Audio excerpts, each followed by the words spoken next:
Assalamualaikum warahmatullahi wabarakatuh. Perkenalkan, nama saya Muhammad Firdaus dengan NPM 2212101124.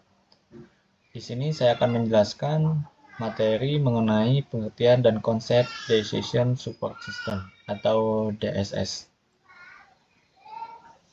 Mata kuliah Decision Support System dengan dosen pengajar yaitu Pak Kilman Jihadi Eskom MMSI.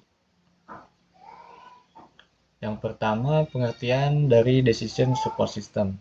Definisi umum DSS adalah sistem berbasis komputer yang digunakan untuk membantu pengambilan keputusan dalam situasi semi terstruktur atau tidak struktur. DSS dirancang untuk mendukung manajer atau pengambil keputusan dalam membuat pilihan yang lebih baik melalui analisis data, model, dan proses pengambilan keputusan.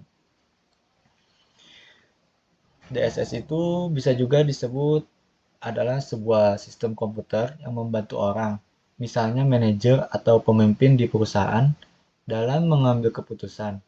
Biasanya, keputusan yang harus diambil tidak sepenuhnya jelas atau rumusnya tidak baku. Jadi butuh bantuan analisis. Nah, DSS inilah hadir untuk membantu memudahkan dalam mengambil keputusan. DSS ini juga bisa mengolah data, menjalankan model perhitungan, dan memberikan gambaran atau rekomendasi supaya pengambilan keputusan bisa memilih langkah yang paling tepat dan efisien. Jadi, gampangnya, DSS adalah teman pintar berbasis komputer yang membantu kita menganalisis data dan memberi masukan, sehingga keputusan yang diambil lebih cepat, tepat, dan masuk akal. Selanjutnya, definisi menurut ahli, yaitu yang pertama menurut Turban, Sharda, dan Delen pada 2011. DSS adalah sistem berbasis komputer yang mendukung pengambilan keputusan dengan menyediakan informasi, model, atau alat analitis. Yang kedua, menurut Sprague dan Carson pada 1982. DSS merupakan sistem interaktif yang mendukung proses pengambilan keputusan manajerial melalui integrasi data dan model analitis. Yang selanjutnya, karakteristik Decision Support System. Yang pertama, interaktif. Pengguna dapat berinteraksi langsung dengan sistem, jadi memudahkan pengguna untuk langsung berinteraksi. Yang kedua, fleksibel. Bisa menyesuaikan dengan berbagai jenis permasalahan keputusan. Jadi berbagai permasalahan itu bisa diatasi dengan menggunakan DSS ini. Yang ketiga, berorientasi pada keputusan, yaitu fokus utamanya membantu proses pengambilan keputusan, bukan otomatisasi.